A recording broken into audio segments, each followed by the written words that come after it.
अस्सलाम वालेकुम, this is Umaima Shakoor from Williams university. तो हमने ऑप्टिक्स का कोर्स स्टार्ट किया हुआ है। ऑप्टिक्स के कोर्स में हम 6 लेक्चर दे चुके हैं। आज हमारा लेक्चर नंबर 7 है।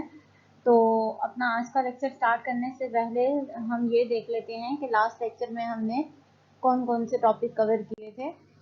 तो हमने चैप्टर नंबर 1 को ही कंटिन्यू किया हुआ है। ये ऑलमोस्ट हमारा सेकंड लास्ट टॉपिक है चैप्टर नंबर 1 का। इसके बाद हम ऑप्टिक्स में चैप्टर नंबर 2 स्टार्ट करेंगे। हमारा फर्स्ट चैप्टर कंप्लीट हो जाएगा। तो सबसे पहले तो आज का टॉपिक स्टार्ट करने से पहले ये देख लेते हैं कि हमने लास्ट में कौन कौन से टॉपिक कवर किए थे। तो लास्ट लेक्चर में हमने फोटॉन्स का टॉपिक स्टार्ट किया था। फोटॉन्स का टॉपिक में हमने देखा था कि फोटॉन्स बेसिकली हमारे पास होते क्या हैं, हम इन्हें कैसे स्पेसिफाई करते हैं, कैसे डिफाइन कर सकते हैं। फोटॉन्स हमारे पास जो लाइट होती है वो फोटॉन से मिलकर बनी होती है। फोटॉन्स को हम एनर्जी पैकेट्स कहते हैं और इनकी जो एनर्जी होती है is equal to H nu के इक्वल होती है। इनका मोमेंटम होता है लेकिन मास नहीं होता। ये सारी चीजें हमने फोटॉन्स में डिस्कस की थी। फिर हमने प्रॉपर्टीज ऑफ फोटॉन्स भी डिस्कस की थी कि जब कोई भी लाइट जो है वो मैटर से स्ट्राइक करती है तो मैटर से स्ट्राइक जिस टाइम वो स्ट्राइक कर रही होती है उस टाइम उसका जो बिहेवियर है वो चेंज हो जाता है। हम कहते हैं कि वो पार्टिकल बिहेवियर में कन्वर्ट हो गई है, लेकिन उससे पहले जो उसका बिहेवियर था वो जो हमारे पास स्ट्राइक करने से पहले बिहेवियर था वो हमारे पास वेव बिहेवियर था। तो ये प्रॉपर्टीज हमने लास्ट टाइम डिस्कस की थी। तो आज जो हमारा टॉपिक है वो बेसिकली इन्हीं फोटॉन से रिलेटेड ही है कि फोटॉन्स स्टार्ट में ये कहा जाता था बहुत पहले कि जो हमारे पास लाइट है वो सिर्फ पार्टिकल नेचर रखती है, वेव नेचर नहीं रखती। तो इसको एक्सप्लेन करने के लिए बहुत सारे एक्सपेरिमेंट्स किए गए, जिनमें से चंद एक ये एक्सपेरिमेंट्स भी हैं। एक एक्सपेरिमेंट हम आज पढ़ेंगे फोटो इलेक्ट्रिक इफेक्ट का। फोटो इलेक्ट्रिक इफेक्ट में बेसिकली ये प्रूव किया गया है कि जो हमारे पास लाइट जो है हमारे पास वो पार्टिकल नेचर रखती है। इसी तरह बहुत सारे एक्सपेरिमेंट किए गए जिसमें ये प्रूव किया गया है कि लाइट जो है वो वेव नेचर भी रखती है। जैसे डेविसन जर्मर का जो एक्सपेरिमेंट था वो किया गया। तो आज का जो हमारा टॉपिक है वो है फोटो इलेक्ट्रिक इफेक्ट। पहले तो इसका नाम को हम समझ लेते हैं कि इसके नाम का क्या मतलब है। फोटो का मतलब होता है लाइट, मतलब फोटोन से मिलकर बनी होती है लाइट। तो यहाँ से हम फोटो का मतलब क्या लेंगे कि हमारे पास लाइट है। अब इलेक्ट्रिक का क्या मतलब होता है? इलेक्ट्रिक का मतलब होता है पोटेंशियल डिफरेंस देना। मतलब कोई भी ऐसी चीज जिसमें हम सप्लाई दे रहे हैं वहां पर तो हमारे पास इलेक्ट्रिक का वर्ड आता है। फोटो इलेक्ट्रिक इफेक्ट मतलब पोटेंशियल डिफरेंस और लाइट से मिलकर जो हमें इफेक्ट मिलता है उसे हम कहते हैं फोटो इलेक्ट्रिक इफेक्ट। तो इसे हम डिटेल से स्टडी करते हैं। इसकी बेसिक डेफिनेशन क्या है हमारे पास, वहां से हम स्टार्ट करते हैं। तो फोटो इलेक्ट्रिक इफेक्ट हमारा आज का टॉपिक है। सबसे पहले हम कर लेते हैं इसकी डेफिनेशन के फोटो इलेक्ट्रिक इफेक्ट का जो फिनोमिना है इसे हम कैसे डिफाइन करेंगे। When a light of a suitable frequency, यहाँ पर एक बात याद रखनी है, सुइटेबल फ्रीक्वेंसी का वर्ड यूज किया गया है, यहाँ पर सुइटेबल एम्पलीट्यूड नहीं है। और ये जो एमसीक्यूज के पॉइंट ऑफ व्यू से बहुत इंपॉर्टेंट है ये वाला पॉइंट कि सुइटेबल फ्रीक्वेंसी हमारे पास होती है और इसके अलावा और दूसरी कोई चीज नहीं होती। मतलब जैसे हम कहें इंटेंसिटी कह सकते हैं, एम्पलीट्यूड कह सकते हैं। तो इस तरह से हमारे पास दूसरी कोई चीज नहीं है। When a light of the suitable frequency falls on the metallic surface, metallic surface के ऊपर जब लाइट पड़ती है, कौन सी लाइट पड़ती है? जिसकी सुइटेबल फ्रीक्वेंसी हो। तो इलेक्ट्रॉन स्टार्ट इमिटिंग, इलेक्ट्रॉन जो है वो इमिट होना स्टार्ट हो जाते हैं किससे? फ्रॉम अ मेटेलिक सरफेस, किसी मेटेलिक सरफेस के ऊपर जो लाइट पड़ रही है उससे वो इमिट होना शुरू हो जाते हैं। This is known as the photoelectric effect. The emitted electron, जो इमिट होंगे इलेक्ट्रॉन उन्हें हम कहेंगे फोटो इलेक्ट्रॉन्स। अब यहाँ पर हमारे पास जो माइंड में हम इमेजिनेशन बना रहे होते हैं जब भी हम फिजिक्स पढ़ें, तो यहाँ पर हमारे पास एक इमेज बन रहा है कि ये एक मेटल सरफेस है। मेटल सरफेस के ऊपर क्या हो रहा है कि लाइट पड़ रही है। लाइट कौन सी पड़ रही है? सुटेबल फ्रीक्वेंसी वाली। तो इस मेटल सरफेस से क्या होंगे? ये इलेक्ट्रॉन्स इमिट होना शुरू हो जाएंगे, किसी भी डायरेक्शन में ये इमिट होना शुरू हो गए, इमिट हो रहे हैं। तो अब अगर ऐसी बात है कि किसी भी मेटेलिक सरफेस के ऊपर जब भी हम लाइट गिराएंगे तो वहां से इलेक्ट्रॉन्स इमिट होना शुरू हो जाएंगे। तो हम डेली लाइफ में बहुत ज्यादा ऐसी मेटेलिक सरफेस को ऑब्जर्व करते हैं जो नॉर्मली जैसे मैं ले लूँ चेयर की बात कर लूँ मैं, तो ये जो चेयर है इसके ऊपर डेली लाइफ में बहुत ज्यादा लाइट फॉल आउट होती रहती है, तो वहां से इलेक्ट्रॉन इमिट क्यों नहीं होते, तो ये भी एक क्वेश्चन माइंड में आता है। तो इसको हम जब डिटेल से पढ़ेंगे फोटो इलेक्ट्रिक इफेक्ट को, तो हमें ये वाला क्वेश्चन जो है इसका आंसर भी मिल जाएगा। तो यहाँ पर हमारे पास क्या है कि पीछे हमने बात की कि फोटो इलेक्ट्रिक इफेक्ट ऐसा प्रोसेस है जिसमें इलेक्ट्रॉन्स इमिट होना शुरू हो जाते हैं जब लाइट पड़ती है किसी भी मेटालिक सरफेस के ऊपर, लाइट ऑफ सुइटेबल फ्रीक्वेंसी। तो अब हमारे पास नाम क्या था, फोटो इलेक्ट्रिक इफेक्ट। साथ में इसके कंडीशन भी है कि हमारे पास कुछ ना कुछ मेटालिक सरफेस पर पोटेंशियल डिफरेंस होना चाहिए। पोटेंशियल डिफरेंस होगा तभी वहां से इलेक्ट्रॉन्स इमिट होंगे, अदरवाइज इलेक्ट्रॉन्स इमिट नहीं होंगे। तो यहाँ पर हमने क्या किया, एक अरेंजमेंट सेट कर ली कि let we consider the experimental setup. हम इसका एक्सपेरिमेंट करते हैं किस तरीके से, in which there is the evacuated glass tube। evacuated glass tube का मतलब है कि उसके अंदर और कुछ भी नहीं है, जस्ट वैक्यूम है। there are two electrodes, उसके अंदर दो इलेक्ट्रॉड हैं। ये देखें, एक को मैंने A का नाम दिया हुआ है, ये दूसरे को मैंने C का नाम दिया हुआ है। ये जो C वाला है इलेक्ट्रॉड, इसे मैंने नेगेटिव टर्मिनल के साथ कनेक्ट किया हुआ है, और ये जो A वाला है इसे मैंने पॉजिटिव टर्मिनल के साथ कनेक्ट किया हुआ है। इसका मतलब ये हुआ कि A वाला जो इलेक्ट्रोड है ये एनोड है, और C वाला जो इलेक्ट्रोड है ये कैथोड है। और ये जो बाहर एक इस तरह की मैंने बनाई हुई है इंसुलेशन, ये हमारे पास गिलास ट्यूब है, एवोक्यूटेड गिलास ट्यूब, जिसकी हमने बात की है। ये आधा एक्सपेरिमेंटल सेटअप मैंने आपको समझा दिया।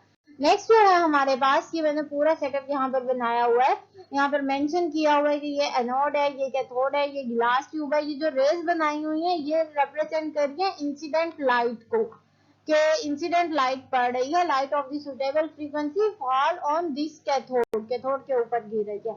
यहाँ पर हमने एमीटर लगाया हुआ है, और ये वोल्ट मीटर है। वोल्ट मीटर के पैरेलल मैंने एक रियोस्टेट लगाया हुआ है, और इसी के साथ हमने एक वोल्टेज सप्लाई भी लगाई हुई है। अब जैसे ही हम यहाँ वोल्टेज सप्लाई का मतलब है हम इसे कुछ ना कुछ पोटेंशियल डिफरेंस प्रोवाइड कर रहे हैं।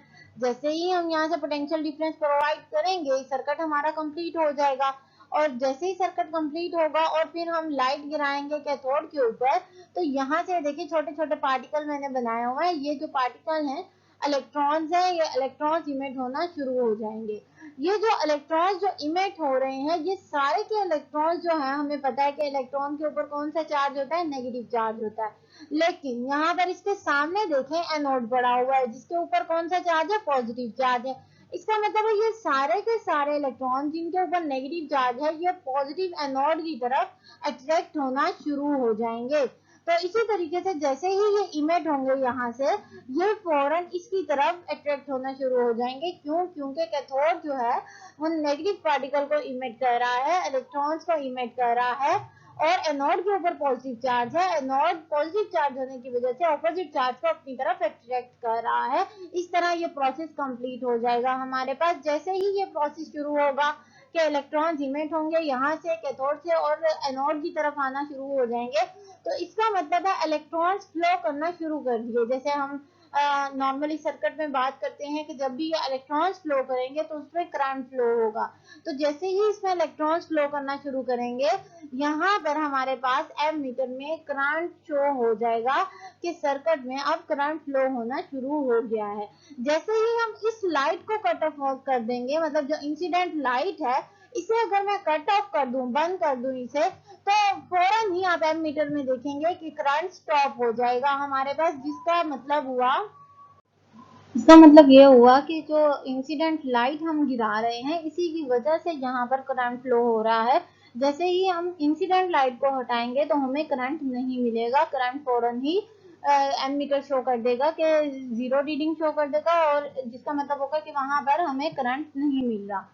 तो यही जो एक्सप्लेनेशन मैंने अभी आपको यहाँ पर समझाई है ये मैंने मेंशन कर दिया है कि वन इज दी एनोड, दो इलेक्ट्रोड थे हमारे पास, एक को एनोड का नाम दिया और other one is the cathode, cathode का नाम दिया। एनोड के ऊपर पॉजिटिव चार्ज है, कैथोड के ऊपर नेगेटिव चार्ज है। व्हेन अ मोनोक्रोमेटिक लाइट जब हमने गिराई is fall on the cathode, cathode के ऊपर देयर इलेक्ट्रॉन स्टार्ट इमिटिंग, तो वहां से इलेक्ट्रॉन्स इमिट होना स्टार्ट हो गए। अब ये जो इलेक्ट्रॉन्स हैं जो इमिट हो रहे हैं, ये इलेक्ट्रॉन्स अट्रैक्ट हो जाएंगे किसकी तरफ, एनोड की तरफ। ये मैंने आपको पहले ही समझा दिया। क्यों अट्रैक्ट होंगे, क्योंकि एनोड के ऊपर पॉजिटिव चार्ज है हमारे पास और ये कनेक्ट है। पॉजिटिव चार्ज क्यों आ गया कि पॉजिटिव टर्मिनल के साथ कनेक्ट है बैटरी के, और इसी तरीके से ये जो करंट है ये फ्लो होगा सर्किट में, that can be measured by an ammeter, जिसे हम एमीटर से मेजर कर सकते हैं। दिस करंट, ये जो करंट है इसे हम कहते हैं फोटो इलेक्ट्रिक करंट। या ये जो करंट है जो इस प्रोसेस में जनरेट हो रहा है, इस करंट को हम नाम देते हैं फोटो इलेक्ट्रिक करंट। और जो इलेक्ट्रॉन्स हैं जो इमिट हो रहे हैं इस प्रोसेस में, उन्हें हम नाम देते हैं फोटो इलेक्ट्रॉन्स का। The photoelectrons can also be repelled। अब ये पॉसिबल नहीं है कि ये जो इलेक्ट्रॉन्स इमिट हो रहे हैं जिन्हें हम फोटो इलेक्ट्रॉन्स का नाम दे रहे हैं, ये हमेशा अट्रैक्ट ही हो एनोड की तरफ। यहाँ पर दूसरी पॉसिबिलिटी भी है जो हम अब डिस्कस कर रहे हैं कि जो फोटो इलेक्ट्रॉन्स हैं वो रिपेल भी हो सकते हैं एनोड से। लेकिन ये रिपल्शन होगी किस तरीके से,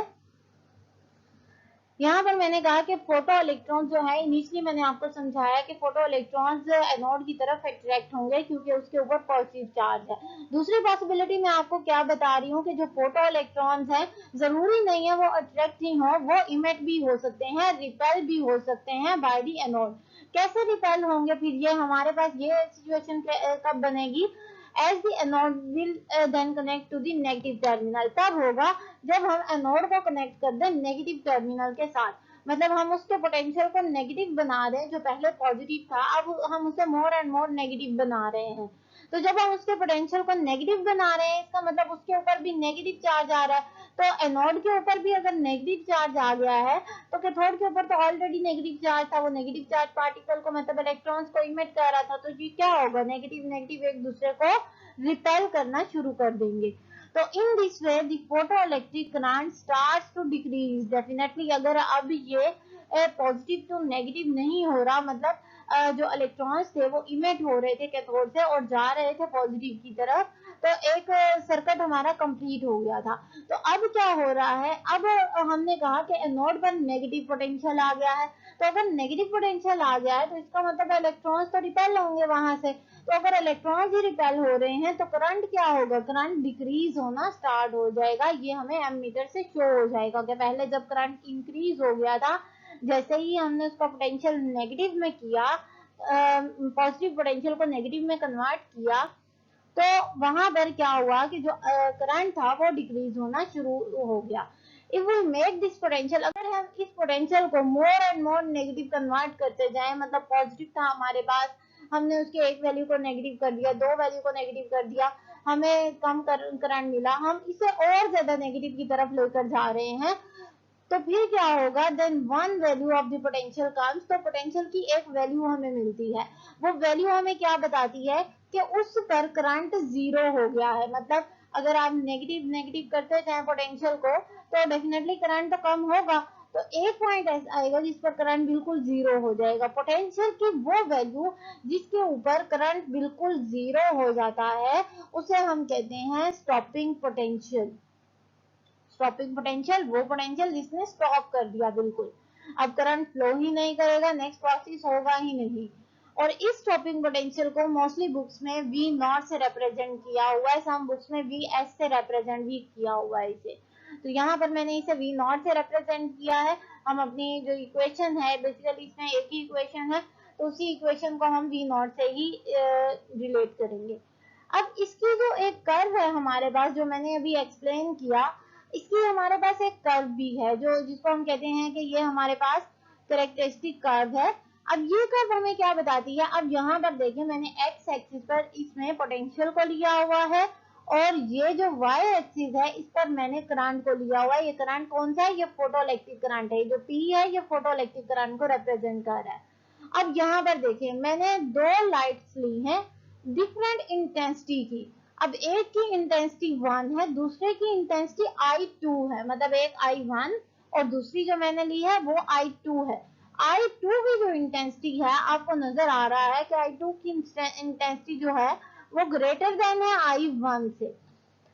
अब क्या होगा, जब हमने इसे पॉजिटिव पोटेंशियल प्रोवाइड करते रहे हैं पॉजिटिव पोटेंशियल इस तरफ इंक्रीज हो रहा है।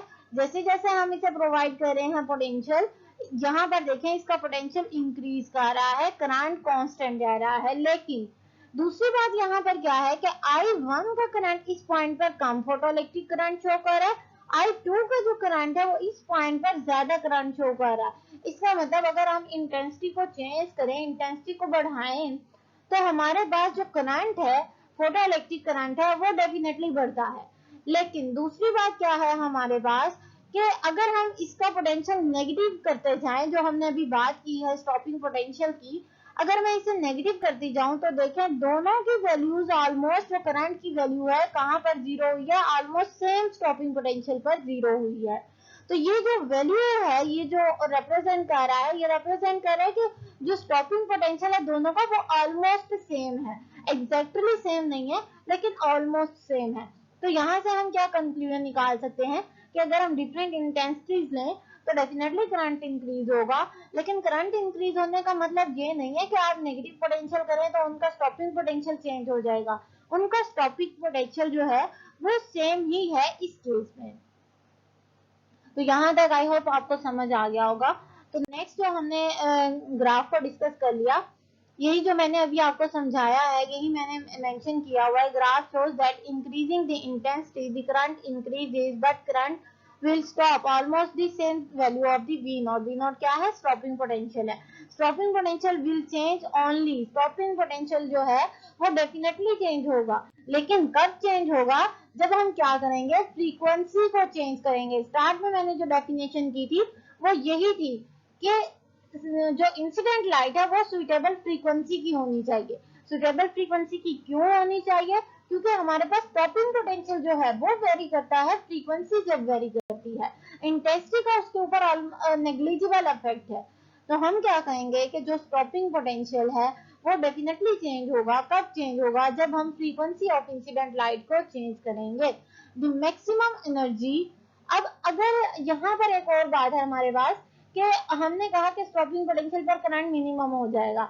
यहाँ पर एक और क्वेश्चन राइज हो सकता है कि जो वो इलेक्ट्रॉन्स है, कुछ इलेक्ट्रॉन्स ऐसे हैं जिनकी एनर्जी बहुत ज्यादा है हमारे पास, तो क्या वो भी फ्लो नहीं करेंगे। तो डेफिनेटली मैक्सिमम एनर्जी, जितनी भी एनर्जी ज्यादा होगी उनकी, जब वो स्टॉपिंग पोटेंशियल पर पहुंच जाएंगे तो डेफिनेटली वो फ्लो नहीं करेंगे, चाहे उनकी एनर्जी जितनी भी ज्यादा हो। तो जो मैक्सिमम एनर्जी होती है किसी भी फोटो इलेक्ट्रॉन्स की, जो वो अटेन करता है, वो किसके इक्वल होती है, half M V square is equal to V naught E. V naught stopping potential को रिप्रेजेंट कर रहा है, वी स्क्वायर मैक्सिमम वेलोसिटी को रिप्रेजेंट कर रहा है जिससे वो मूव कर रहे हैं। तो यहाँ पर हमारे पास हमने देखा कि जो मैक्सिमम एनर्जी है वो किसी इक्वेशन नंबर 1 के इक्वल होती है किसी भी फोटो इलेक्ट्रॉन्स की। तो यहाँ से हम बहुत सारे, ये हमारा जो एक्सपेरिमेंट था, एक्सपेरिमेंट तो हमारा कंप्लीट हो गया आज, लेकिन यहाँ से इस एक्सपेरिमेंट से हमने बहुत सारे रिजल्ट्स फाइंड आउट किए, जिनमें से जो कुछ रिजल्ट्स थे वो क्लासिकली तो एक्सप्लेन किए गए और कुछ जो बातें थी वो क्वांटम मैकेनिकली एक्सप्लेन की गई।